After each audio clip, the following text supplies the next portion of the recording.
예, 광고 중에서 아까 사회자 광고하고 화면이 다르셔서 좀 헛갈리셨죠? 주보를 참고하시고요.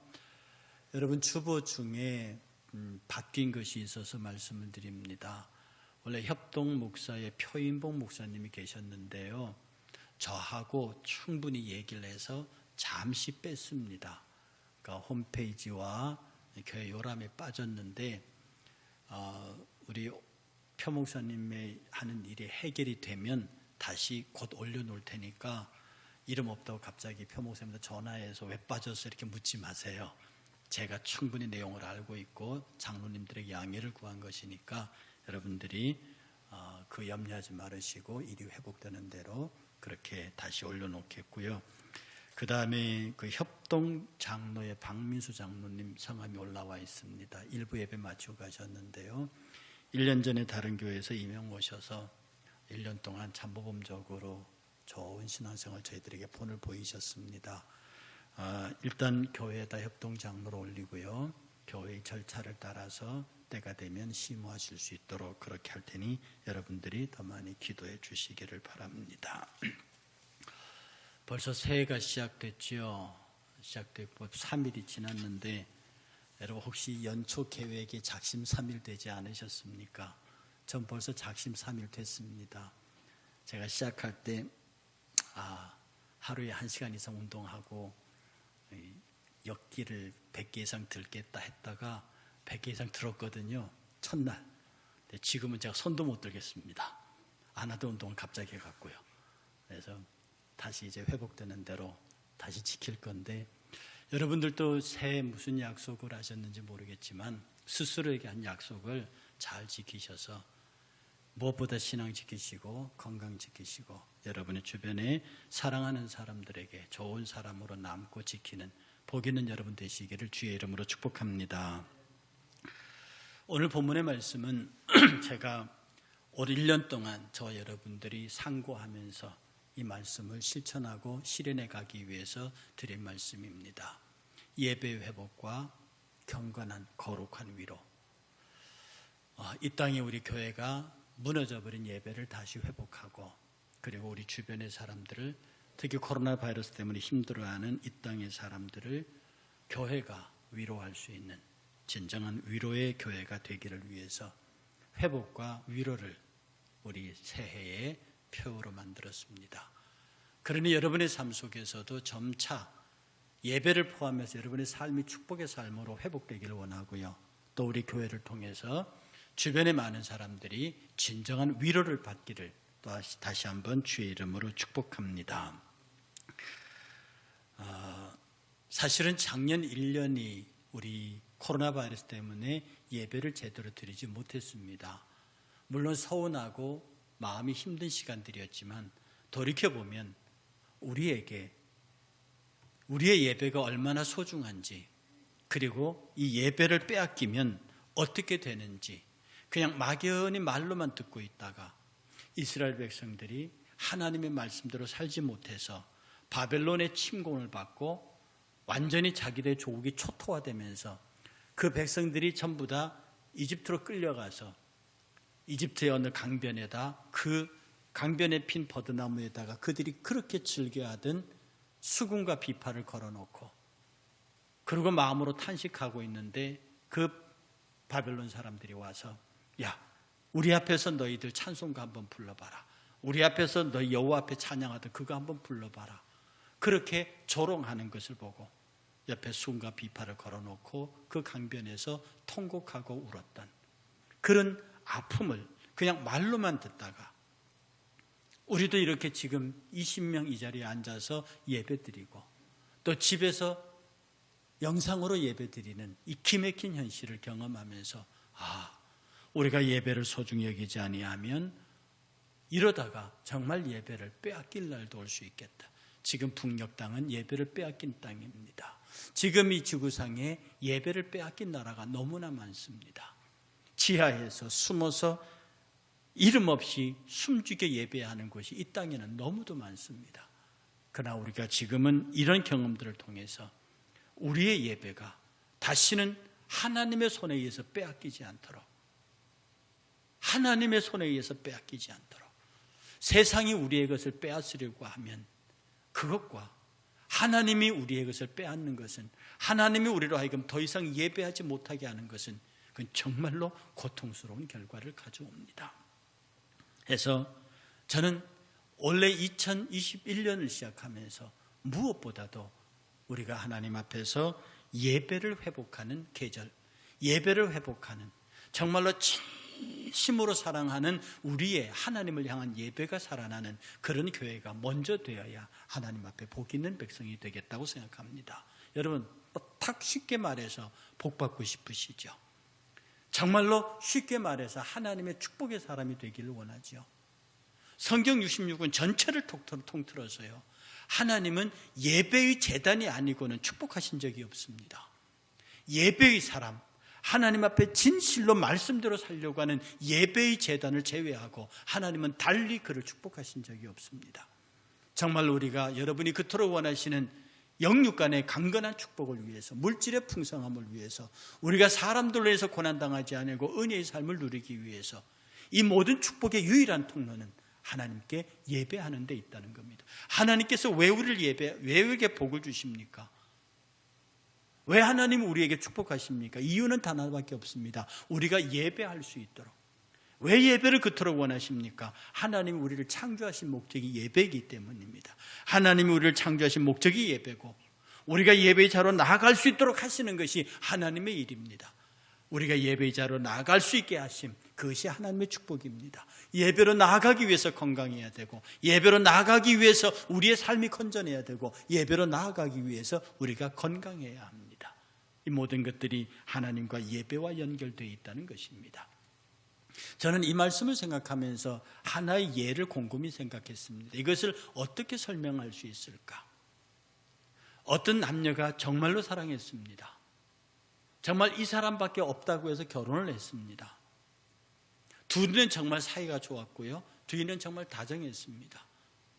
처음에 젊은 날 시절은 그랬는데 점점 남자가 사회생활을 하면서 일이 바빠지기 시작했습니다.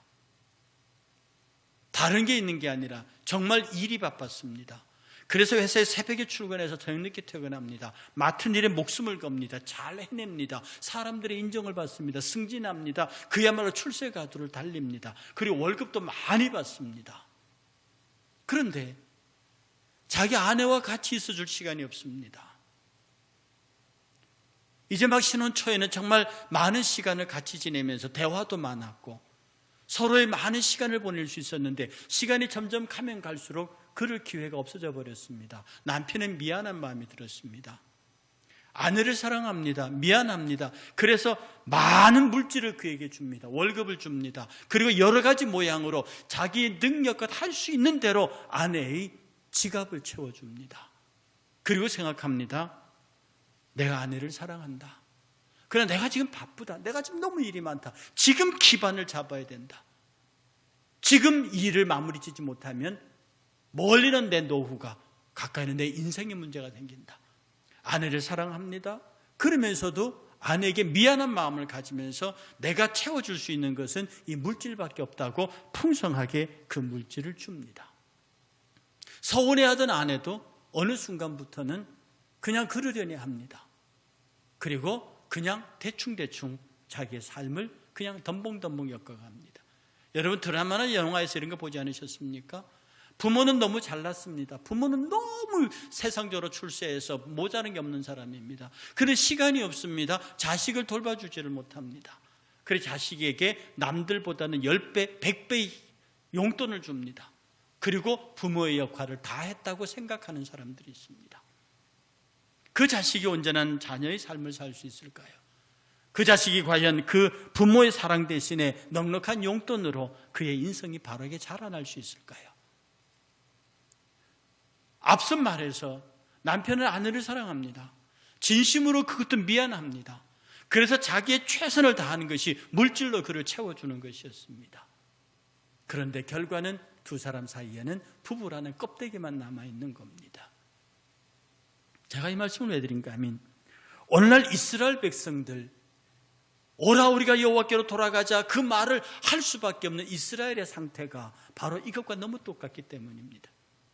여러분, 구약에 보면 이스라엘이 하나님 잘못 믿는다고 굉장히 벌을 많이 받습니다. 아수르가 올라와서 치고, 바벨론이 올라와서 치고, 페르시아가 올라와서 치고, 암몬이 치고, 모압이 치고, 주변의 이방 백성들이 틈만 되면 이스라엘 백성을 와서 칩니다.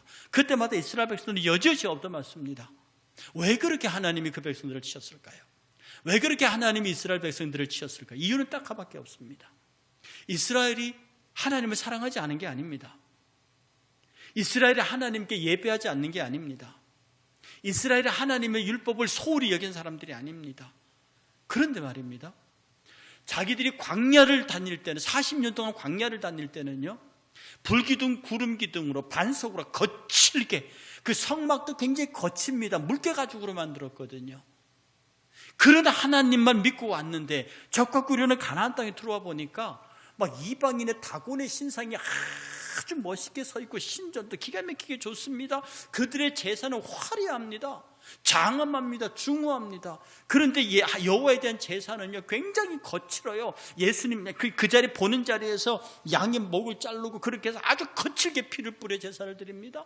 반면에 이방인의 제단은 아름답고 제사가 화려하고 장엄합니다. 그것을 바라본 이스라엘 백성들이 멋있다, 저 괜찮다, 우리도. 그래서 갑자기 이 사람들이 그들의 이방의 예배에 참석합니다.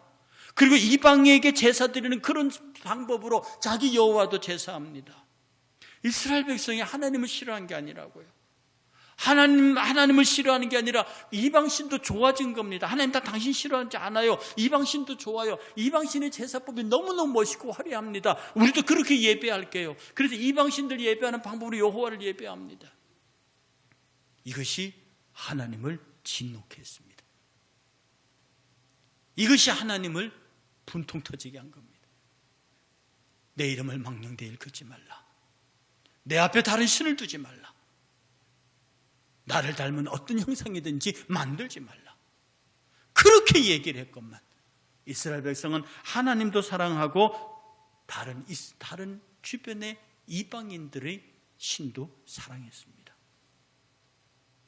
마치 아내도 사랑하고 세상의 모든 일들도 사랑해서 어떻게든 비어있는 그 아내의 마음을 채우기 위해서 물질을 갖다 퍼붓는 이 못난 남편과 같습니다.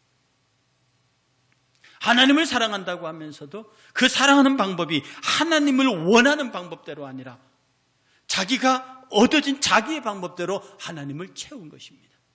그래서 이스라엘의 예배는 무너져 갔습니다. 오직 하나님만 섬겨야 하는 이스라엘의 성전은 다른 신들이 들어오기 시작했고요. 오직 하나님만 찾아가야 하는 이스라엘 백성들의 발걸음은 이방 신들을 찾아가기 시작했습니다. 진노하신 하나님은 이스라엘 백성들을 치셨습니다. 호세아를 통해서 말씀하시는 겁니다. 여러분 알지요? 호세의 아내 이름이 고멜입니다. 창녀입니다. 그를 불러다가 아내를 삼게 했어요. 그런데 이 고멜이 또 떠나가 버립니다. 하나님, 됐지요. 당신이 시키는 대로 저 여자를 데려다 내 아내를 삼았는데 저 여자가 또 도망가 버렸습니다. 됐지요. 데려와라. 가서 또 사옵니다. 또 도망가 버립니다. 하나님, 이제 됐지 않습니까? 나한테 내가 그런 여자를 내 아내로 삼았는데 도망갔게 사왔더니 또 도망가 버렸습니다. 이제 내가 그만 찾아야죠. 하나님, 데려와라. 그리고 그 고멜을 통해서 한 얘기가, 이스라엘 백성이 나에게 이랬다. 나를 사랑한다고 나를 믿는다고 하면 또 딴 데 가서 다른 이방 신들 앞에 절하고 그들을 섬겼다. 너의 아내 고멜이, 너 아프지? 너의 아내가 그렇게 하니까 힘들지? 너 아내가 그렇게 하니 미치겠지? 내 마음이 지금 그렇다. 내 마음이 지금 그렇다. 네가 네 아내로 인해서 고통하는 것처럼 내 마음이 그렇다. 그래서 내가 이스라엘 백성을 쳤다. 그래서 내 백성을 벌을 주었다. 그러나 이제는 돌아와라. 오라, 우리가 여호와께로 돌아가자. 하나님은 지금 우리들을 향해서 돌아오라고 말씀하시는 거예요. 여러분의 예배의 단이 건장하신가요? 정말로 하나님 앞에 축복의 사람이 되기 위해서는 하나님 앞에 예배의 삶을 살아야 합니다. 하나님의 앞에 예배의 삶을 산다고 하는 것은 하나님의 영광을 위해서 산다는 뜻입니다. 여러분이 말하고 행동하고 움직이는 모든 것들이 하나님의 영광을 위해서입니까? 여러분이 지금 숨쉬고 살아있는 이유가 하나님의 영광을 위해서인데요. 교회는 말입니다, 교회가 전파된 나라는 그 나라가 고난 가운데 처하거나 환난 가운데 처하면 그것은 교회 때문입니다. 교회가 복음이 없는 것은 모르지만 교회가 있는 나라에서 전쟁이 나거나 재난이 당하거나 그것은 전부 교회의 책임으로 돌리는 것이 건전한 신학입니다. 우리가 하나님 앞에 온전히 하나님을 섬기지 못했기 때문에, 우리가 하나님 앞에서 온전히 말씀대로 예배하지 못했기 때문에, 교회가 교회다웁지 못했기 때문에 하나님은 이 백성을 치시는 겁니다. 그리고 이 백성을 통해서 교회를 치시는 겁니다. 하나님 앞에서 정말로 국가와 민족적 재앙은 사명을 감당하지 못하는 교회의 책임이기 때문에 교회의 허물로 인하여 그 나라와 그 민족을 치신, 하나님 이스라엘 백성들의 예배가 바로 서지 못했기 때문에 온 이스라엘이 다른 민족의 노예가 되어야 했다는 사실입니다. 바로 여기에서 교회가 나라와 민족을 위해서 기도해야 할 이유가 있는 겁니다. 나라와 민족을 위해서 기도한다는 그 말은 교회가 교회답기를 위해서, 교회가 이 땅에서 많은 사람들의 존경과 사랑을 받아야만 하나님의 은혜와 영광이 이 땅의 백성들에게 미칠 수 있다는 겁니다. 교회는 200년 전에 로마 캐톨릭을 통해서 왔습니다. 대원군의 4대 바퀴를 통해서 엄청난 피를 뿌렸습니다. 그리고 일제를 거치면서 수많은 순교의 피를 뿌렸습니다. 6.25 전쟁을 통해서 이 땅에 정말로 피로 물든 교회의 역사를 썼습니다. 그러면서 나라는 발전했고요, 교회는 대한민국의 경제 성장의 중추 역할을 했습니다. 경제를 오늘날에 이루는데 교회의 역할은 결코 과소평가되어서는 안 됩니다. 동시에 교회는 민주화 운동의 선봉에 섰습니다. 오늘날 이만큼 한국이 민주화되는데 교회의 역할을 결코 과소평가할 수 없습니다. 결국 세계적으로 기적과 같은 한국 경제의 부흥과 한국 정치의 민주화는 교회의 고난의 결과라 해도 과히 틀린 말은 아닙니다. 그런데 그 당시에 그러한 교회의 투쟁과 교회의 헌신에 감격한 젊은이들이 그냥 물밀듯이 교회로 밀려들었습니다. 그 당시에 사람들은 교회를 귀하게 여겼습니다. 비크리스찬일지라도 교회를 귀하게 여겼고, 교회 지도자의 말을 무겁게 들었고, 교회의 모든 일들을 자신의 일들과 구별해 주었습니다. 그런데 교회가 이들로부터 지금 비난을 받고 있습니다. 교회가 이들로부터 손가락질을 받고 있습니다. 이유는 뭡니까? 교회의 예배가 무너졌기 때문입니다. 교회가 교회답지 못했기 때문입니다. 교회가 온전히 하나님 앞에 예배드리는데 집중하지 아니하고 교회가 딴전을 피기 시작한 겁니다. 교회가 큰 교회 성전 짓기에 몰두했습니다. 물량으로 마치 기업 움직이듯이 변화하기 시작했습니다. 그러다 보니 교회 예배는 한갓 종교 행사가 되어버렸습니다. 교회는 행사를 위해서 예배를 뒤로 미룹니다. 교회의 다른 사역을 위해서 예배를 취소하기도 했습니다. 교회의 시간을 인간의 편의대로 마음대로 움직이기 시작했습니다. 예배가 무너지기 시작하니 교회는 일만 남았습니다. 교회의 일에 바쁜 사람들은 예배를 소용하지 않았습니다. 마치 이스라엘이 온전히 하나님 앞에 예배하기를 고사하고 버려버리고 다른 이방인들을 쫓아다니는 것처럼 교회는 하나님을 예배하는 일에 중심을 두지 아니하고 세상과 연결된 정치나 경제나 이런 데 뛰어들면서 예배가 무너져 내리기 시작했습니다. 결국 그런 이스라엘 백성을 향해서 하나님은 뭐라고 말씀합니까? 아모스를 통해서 이렇게 말씀하십니다. 내가 너희 절기를 미워하며 멸시하며 너희 성회를 기뻐하지 아니하나니 너희가 내게 번제나 소제를 드릴지라도 내가 받지 아니할 것이요 너희 살찐 생의 화목제도 내가 돌아보지 아니하리라. 내 노래소리를 내 앞에서 그칠지어다. 내 비파소리도 내가 듣지 아니하리라. 오직 공법을 물같이 정의를 하수같이 흘릴지로다. 번제나 소제 하나님이 드리라고 한 것입니다. 화목제 하나님이 드리라고 한 것입니다. 비파와 수금도 하나님이 그렇게 하라고 그랬습니다. 그런데 하나님이 여기서 하지 말라고 합니다. 왜냐하면 이미 너희들은 예배가 무엇인지를 잃어버렸기 때문에, 다정한 두 부부 사이에서 무엇이 오가는지를 잊어버리고 물질로 그 자리를 채우려고 하는 이 부부의 패역함처럼 이스라엘 백성이 무엇으로 하나님께 예배해야 되는지도 모르고 그냥 정말로 기름진 살찐 소들, 그런 예물들을 갖고 와서 우리 하나님이 이것을 좋아할 것이라고 가져왔습니다. 하나님은 집어치우라고 말합니다. 3번 얘기는 그 냄새가 역겹다고 말합니다.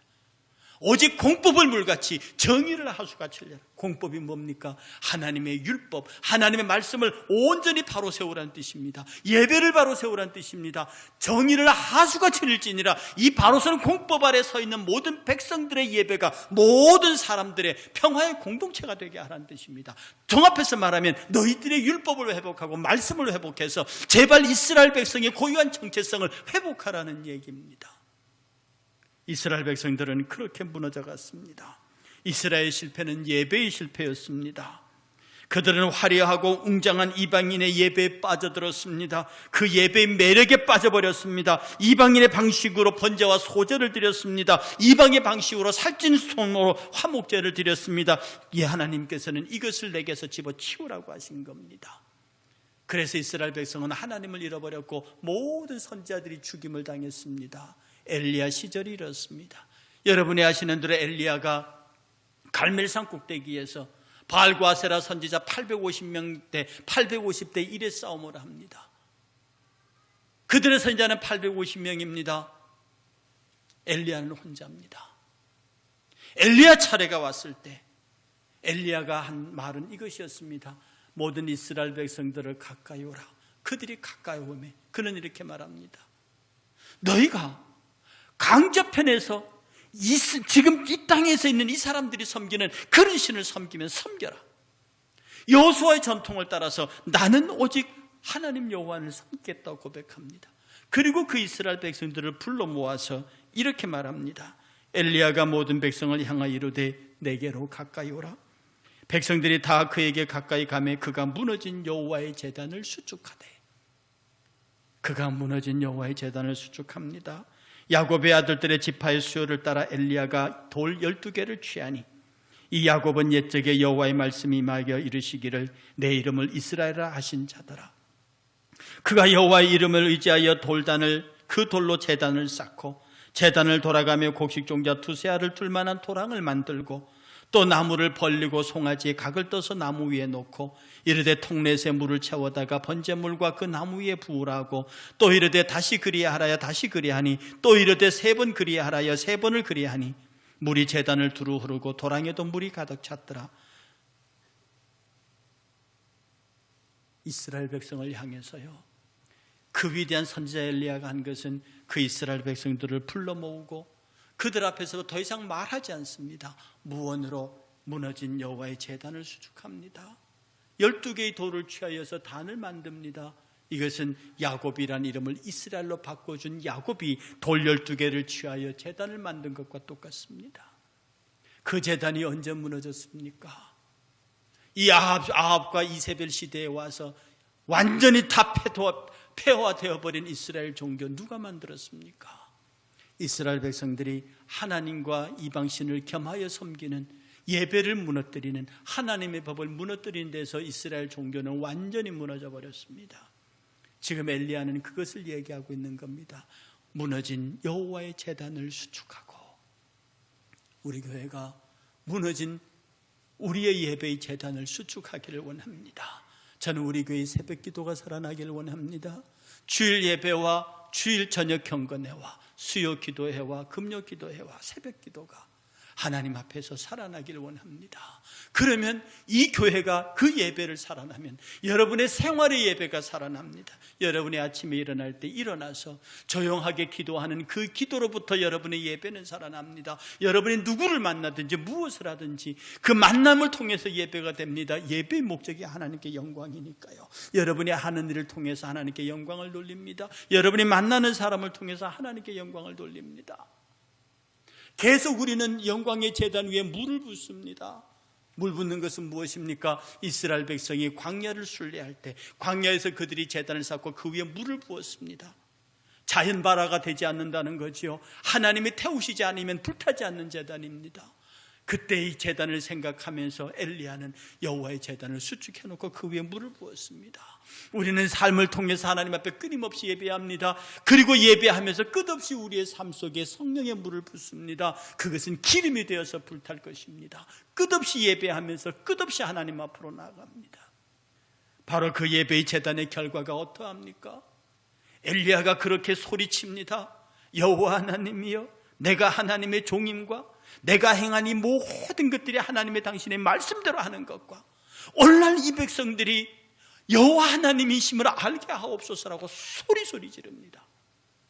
그의 통곡은 이러합니다. 아브라함과 이삭과 이스라엘의 하나님이여, 주께서 이스라엘 중에서 하나님이신 것과 내가 주의 종인 것과 주의 말씀대로 내가 이 모든 일을 행한 것을 오늘날 알게 하옵소서. 여호와여, 내게 응답하옵소서. 내게 응답하옵소서. 이 백성이 주 여호와는 하나님이신 것과 주는 그들의 마음을 돌이키시는 힘을 알게 하옵소서 라고 소리 지를 때 하늘로부터 불이 떨어져서 도랑의 물가지를 다 태우는 기적적인 응답이 내려옵니다. 저와 여러분들의 축복의 응답은 이렇게 일어나는 것입니다. 여러분 자신을 하나님 앞에 온전한 제물로 드리셔야 합니다. 하나님 앞에 온전한 제물로 드린다고 하는 것은 여러분의 삶의 제1순위가 예배여야 한다는 겁니다. 여러분이 일어나서 시작할 때 기도로 시작해야 합니다. 저녁에 맺을 때 기도로 맺어야 합니다. 여러분이 만나는 사람마다 예배하는 심정으로 만나야 합니다. 하는 일마다 예배하는 마음으로 해야 합니다. 그리고 우리 모이는 예배에 대한 간절한 소망이 있어야 합니다. 사랑하는 사람이 있는 모임입니다. 보고 싶은 사람이 있는 모임입니다. 나아가서 나를 그토록 기다리시는 예수 그리스도가 있는 모임입니다. 그러므로 너희는 모이기를 패하는 그 어떤 자들의 습관과 같이 하지 말고 그날이 가까움을 볼수록 더욱 그리하라. 초대교회는 매일 모였습니다. 매일 모여서 그들이 성전에서 하나님 말씀을 상고했습니다. 한국의 초대교회도 매일매일 모였습니다.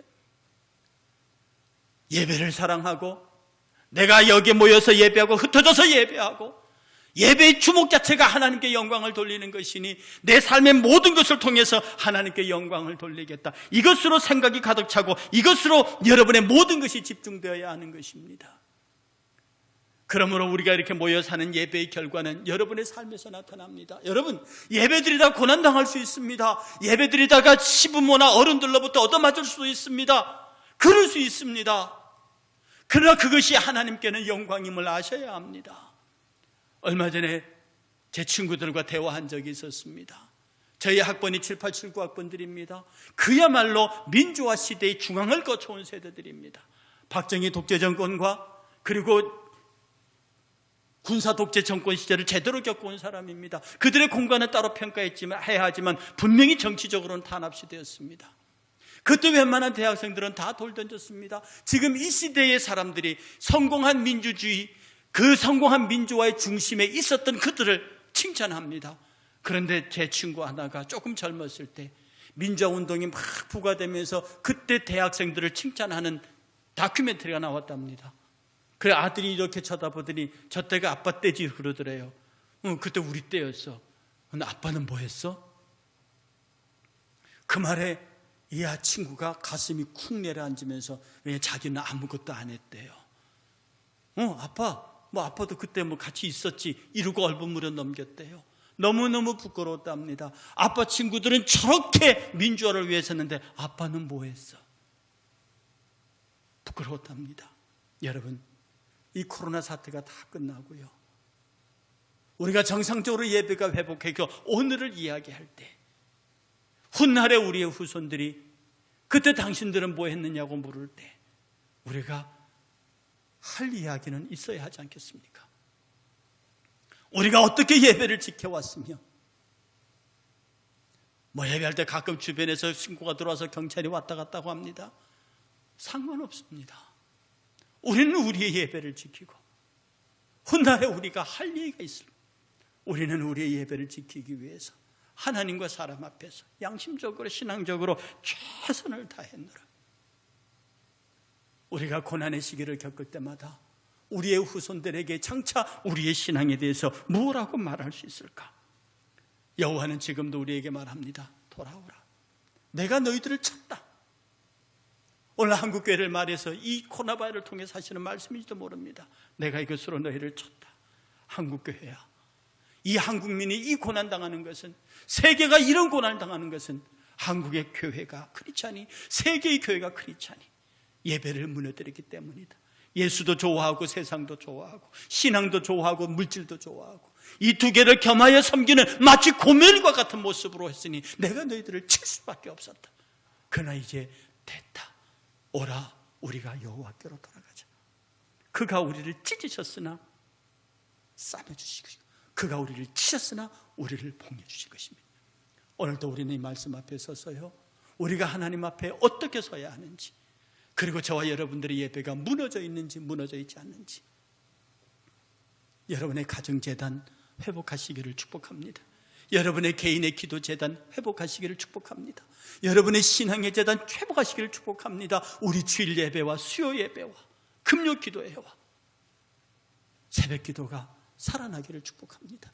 다음 내일부터 하는 새벽 기도는 사람 성경 인물을 통한 축복의 통로에 관한 얘기입니다. 여러분이 잘 듣지 못한 사람들 이야기입니다. 그러나 어떻게 그들을 축복하셨는지를 보면서 저와 여러분들의 무너진 재단이 하나님 앞에 온전히 수축되어서 정말로 마음껏 하나님의 축복이 여러분에게 쏟아지는, 예배를 통해서 여러분에게 쏟아지는 복 있는 한 해가 되시기를 주의 이름으로 축복합니다.